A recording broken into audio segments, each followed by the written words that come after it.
Welcome to another episode of Marketing School. I'm Eric Su. And I'm Neil Patel. And today we are going to talk about how you can get more money out of rich people. Neil, what do you think? Have you ever raised money from other rich people? Not in the traditional sense. What do you mean not in the traditional sense? Not like any venture funding or anything like that. But you've hit people up for money? Yes. Okay, how'd you get money out of them? Well, by seeing what drives them, seeing what they need, seeing what their challenges are. And how'd you meet those people? Could be through networking, events, typical sales. Did you hit them up right away once you got to know? No. How long did you wait before you hit them up for money? Probably a couple months into it. That's the biggest thing that people get wrong. They believe just because someone has money that you can just hit them up from day one and go ask them for money. Rich people already have enough money. Yes, do they want to make more? Sure. But if they don't make it, it's not like their life's over. They're already rich. They typically invest in projects that they're passionate about, people that they know, and people that they love. So you have to network and get to know these people before you ask for money. The same even goes with venture capitalists. I know that's not the most common way to raise money, right? A lot of people are just hitting up their friends or family. But you can't expect to get money without networking, getting to know people first. And ideally even asking them for help. I mean, not asking them for help, more so giving them help. Asking them what they need help on. By building up that relationship, showing your value, showing how you're growing as an entrepreneur, as an individual, they're much more likely to give you money later on. Yeah, think about it this way. I mean, everyone has problems. When you go to somebody, you're like, what challenges are you facing right now? Nobody's going to say, I'm not facing anything. But what you don't want to say, what I've learned is, what issues are you facing? Because nobody wants to know that they have issues, right? So what challenges are facing or what's keeping you up at night? That's a good way to get a conversation going with these people. And here's the thing, Neil's talked about in the past that when you're trying to get someone to buy from you, it's multiple touch points. It's not just one. You're not going to get them to buy on the first shot, just like you're not going to get to marry someone on the first shot. It takes time.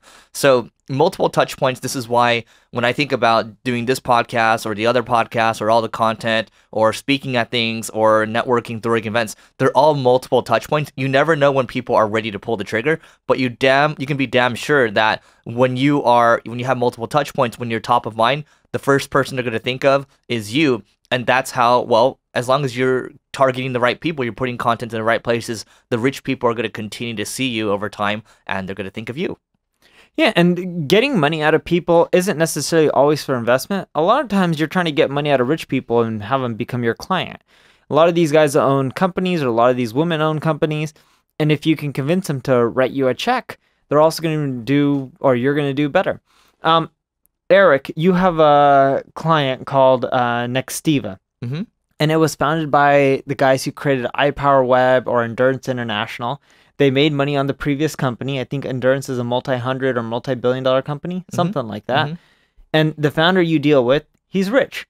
Yep. And he's one of your clients. Yep. How'd you first pitch him and get money out of him? Didn't pitch him at all. So here's what happened.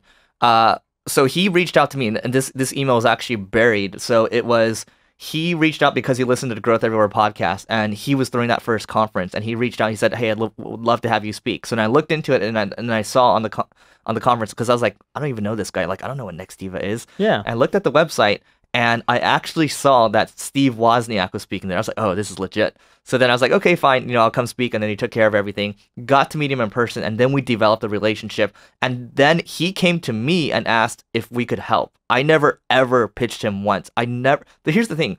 When I go to these conferences and I talk to people, like, I never really talk with the agency. Oh, we'd love to help you, da-da-da-da-da. Never, ever. And they just naturally bring it up on their own. Yes, and this is a unique situation because Eric got hit up by him first. Sometimes you're going to hit other people up and just try to help them. But the key is he built a relationship before he started pitching.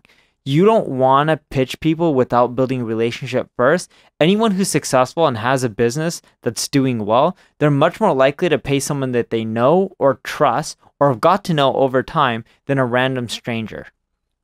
Yep. So in the last episode, and actually we've done some other episodes, the one about age-old sales principles at work, I think that was an episode or 2 episodes ago.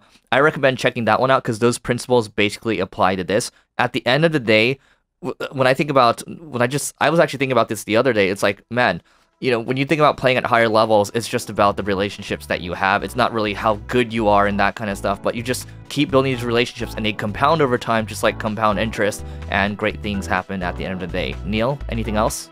That's it. Thank you guys for listening. We look forward to seeing you tomorrow. And of course, for our daily marketing giveaway, go to singlegrain.com/giveaway.